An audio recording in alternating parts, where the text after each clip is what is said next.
আমার যদি সে লাকড়ির বাংলা শোনা হতো তাহলে কোনো সমস্যা ছিল না, আমার কে সন্দেহ হতো না।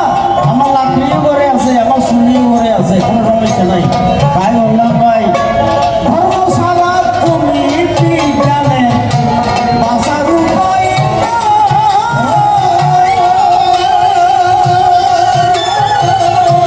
সময় থাকতে ধর্মের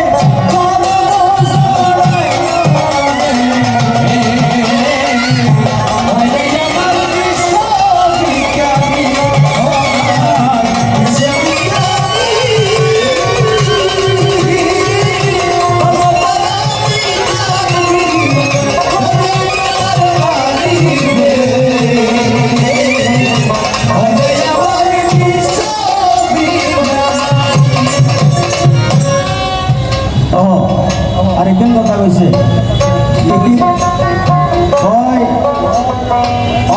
প্রসবকালে মা সন্তান দুজনকে বাসাইতে বিজ্ঞানে কি করে।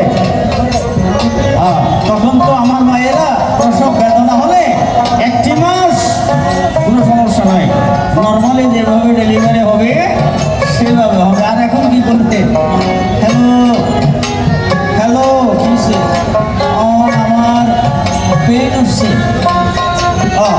ব্যথা বেড়ে গেছে, আলট্রাসোনোগ্রাফি করেছি মাত্র টাইম হচ্ছে আর 3 দিন, কি করতে হলো ভয় আই 3 দিন সহ্য করতে একদম না,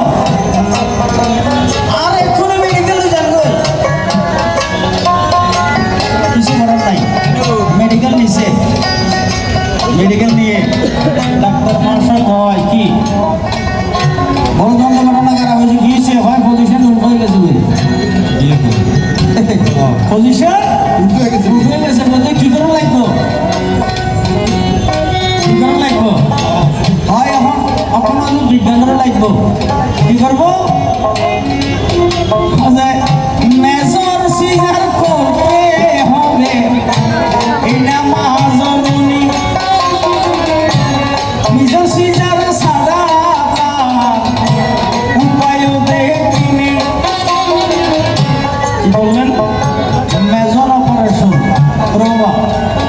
মেজর অপারেশন করে বিজ্ঞানের ছুরি দিয়ে।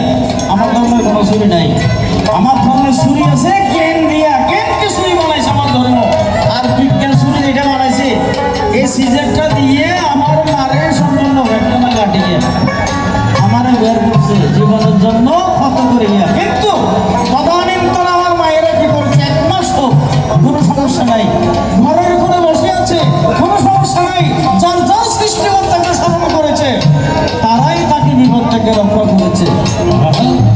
এখন কি হচ্ছে, অপারেশন করি সন্তান